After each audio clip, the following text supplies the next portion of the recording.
Hello, beautiful, sexy, sassy pants ladies. Welcome to episode 3 of the introductory edition, I guess we could call it, of Sexy Sassy Pants. And today, what I want to address is the connection between mind, body, spirit, and emotion. I'm not sure that we often think about how important it is to connect all four.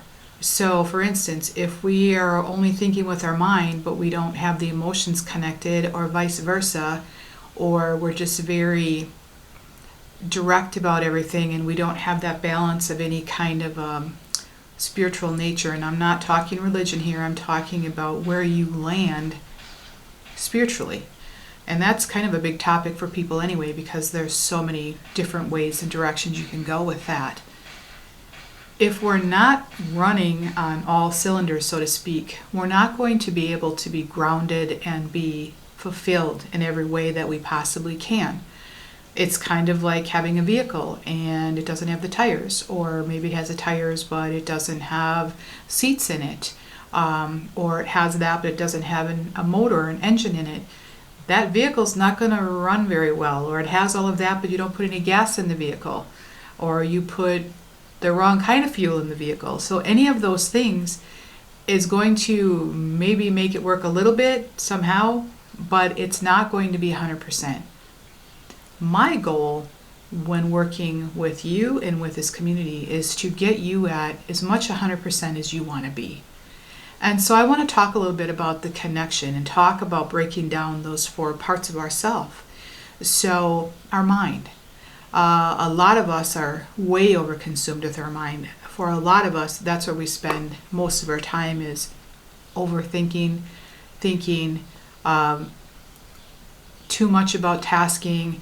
And when we do that, we miss out on so many of the nuances in our life. We miss out on laughter. We miss out on stepping outside and seeing a bird fly across our path, or going down by the water and actually stopping for a minute and seeing the beauty in nature. We're just going from thing to thing to thing, job things. So if we're leading with the mind and the other three, body, spirit, and emotion aren't connected, we can feel pretty darn empty inside, actually. And yeah, I'm sure you're really productive, and I'm sure you're, top of the leaderboard with everything that you're doing. But how do you feel when you come home at night and everything shuts down? Are you happy? Are you fulfilled? Is there balance in your world? I'm guessing probably not.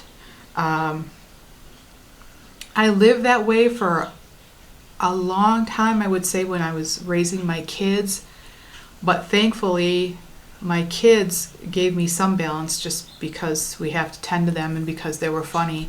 And so I found some of my worth that way.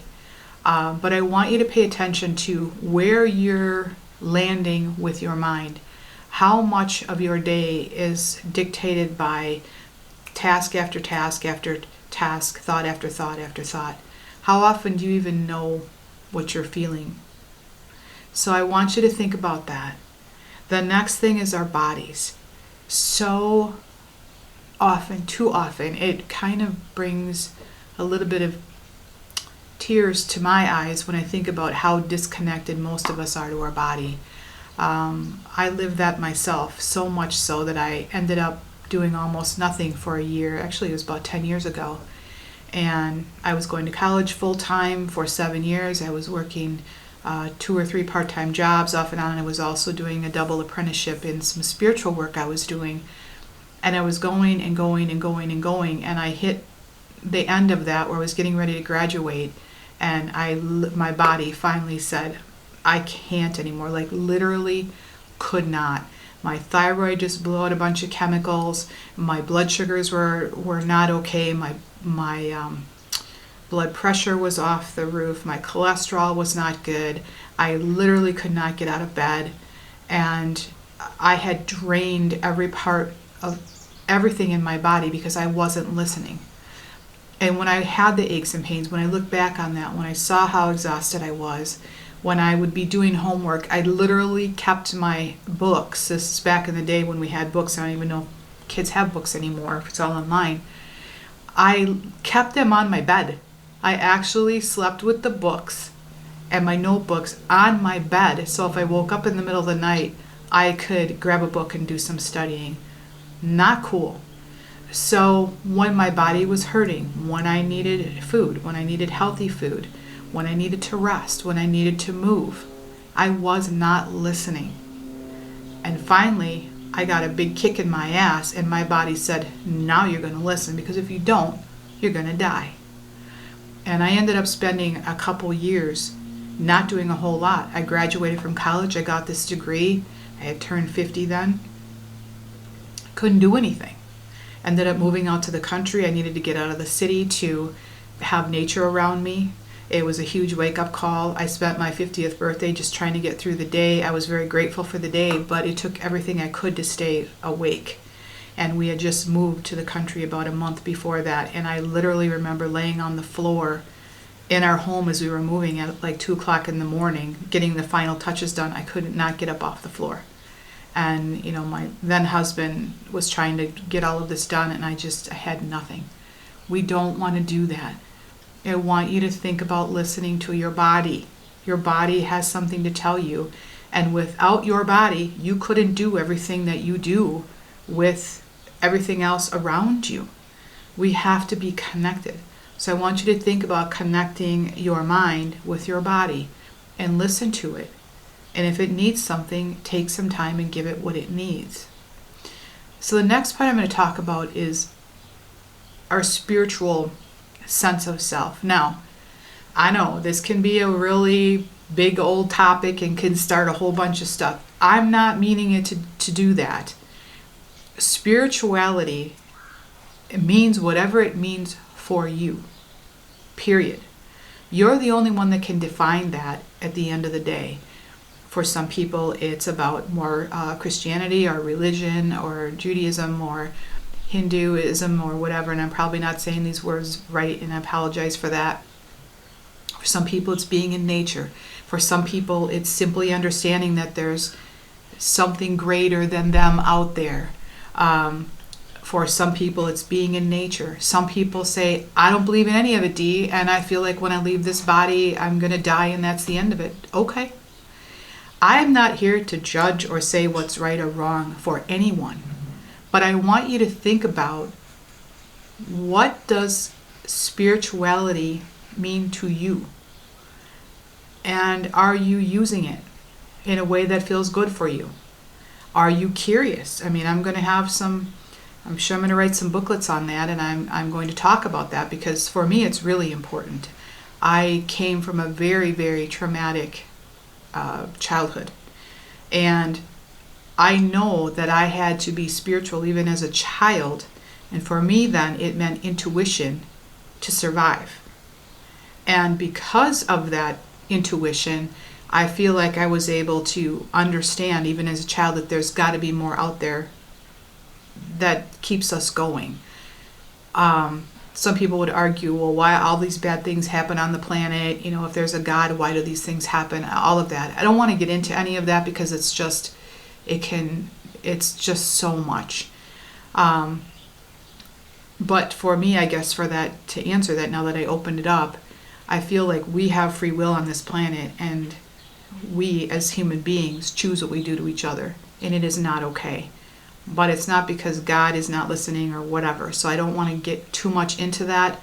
But in case somebody had a thought on that, it's a way to think about it, because it is tough when kids have things especially happen to them, and it's like, why? This is more about, how do you ground? How do you balance your mind and body? Do you take a walk outside? Do you have bird feeders outside your home? Do you have pets?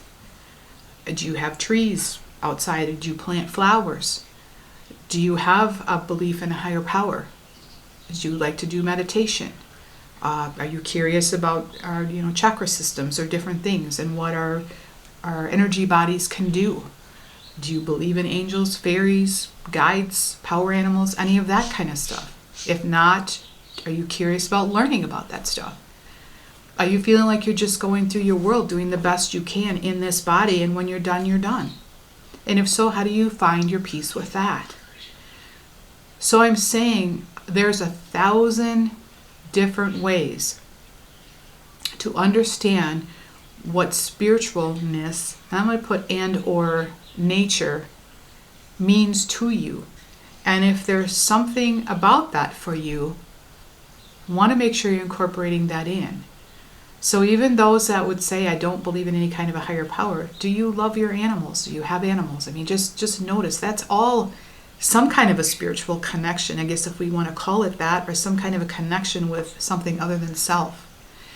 So when you think about mind, body, spirit, it's important to have that balance. If it's as simple as going for a walk out in nature, that brings you some calmness, or sitting with a book under a tree, or praying, or manifesting, or whatever it is, or reading the Bible, or whatever that may be for you, make sure that you're bringing that into your world to create that balance. It might be yoga. I mean, there's just infinite numbers of ways that we can connect to ourselves in a more natural, spiritual way. The last connection is probably the hardest one, and that's our emotions. So, especially as women, we're kind of taught to shove it down, suck it up, buttercup, and move on with things and just push through it. That does not work long term.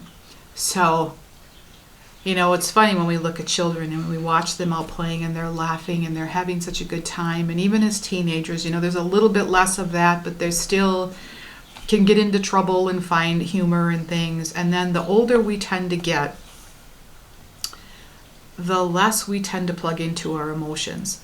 We tend to push through, do what we're supposed to do what society tells us what to do, and we numb out and or disassociate from ourselves. A lot of reasons for that. If we've had a lot of traumas in our life, we may have lost our memories.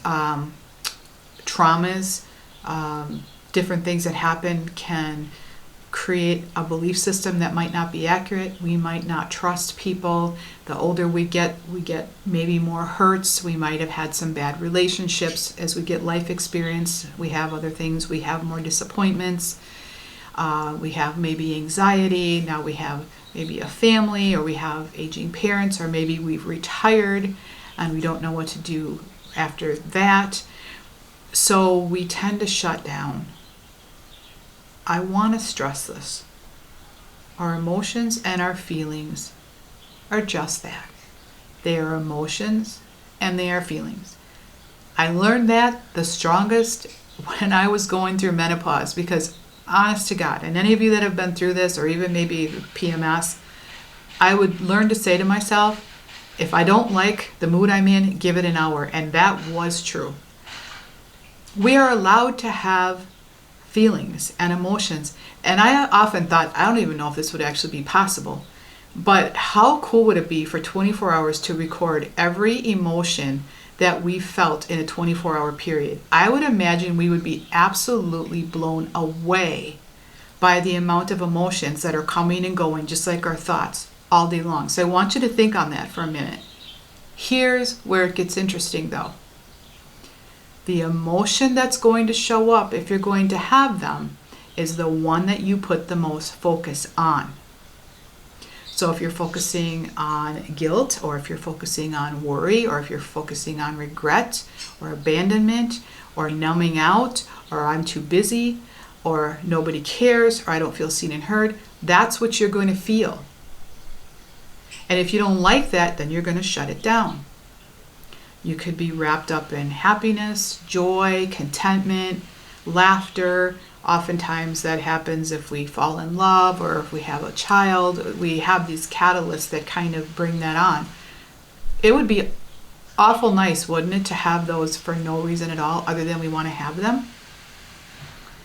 The point in this is, it's just an emotion. It's okay to have it. You're strong enough to get through it. If you weren't, you wouldn't even be listening to this.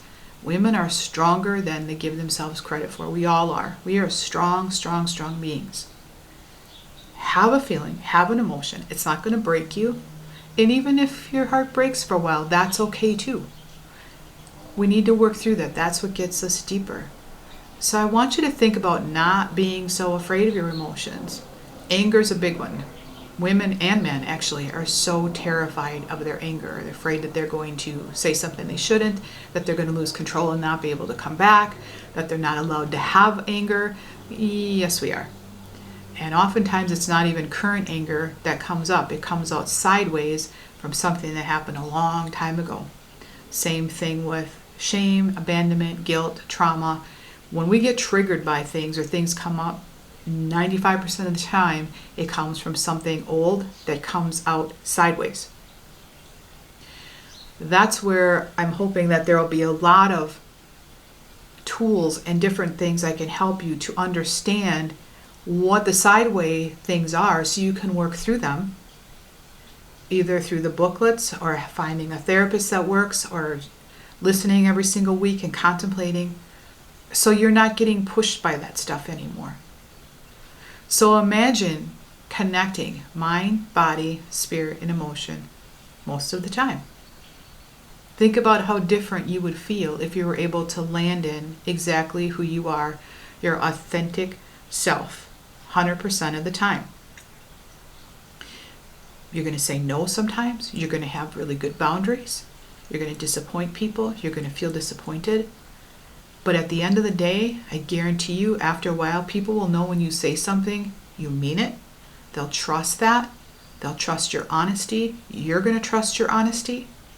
It's worth taking the journey to find out what's all going on in there and to balance it all together so you can walk grounded and fully landed in your body. Then you're going to be able to have the ability to have more space to laugh again, to play again, to discover the things in your world that you love to do, the hobbies, and you'll be way more present in all the things you do. And if you have a rough day, you'll say, yeah, it was a shitty day today, but I'm okay. And even when we have catastrophic things happen where someone passes or we get sick or, there's a relationship breakup. Yeah, is there a lot of emotions? Of course there is. And there should be.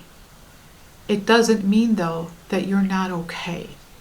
It means that you're having feelings. And so often as women, we are taught to give and give and give and give and give. And when it comes to the emotional part, it might be time to start learning to receive. I've said this 1,000 times. I'm going to say this to you now. If we don't allow people to give to us, we are taking away their joy. I want to say that again.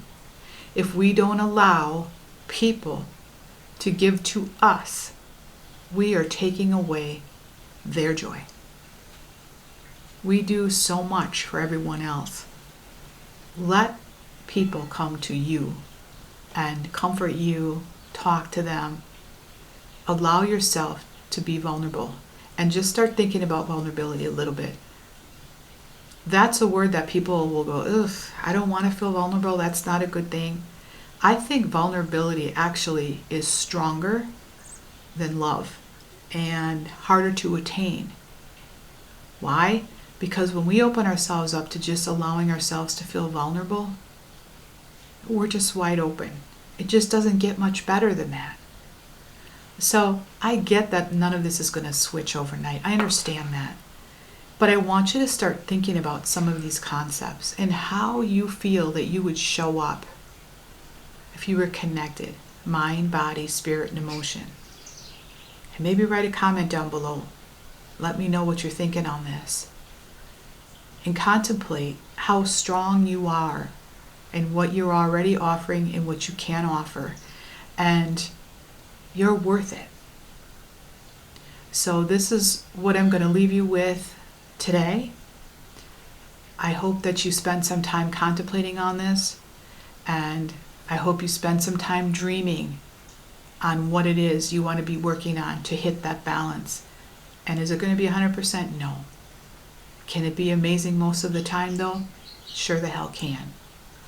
So until next week, have an amazing, sexy, sassy week, and I will see you next week.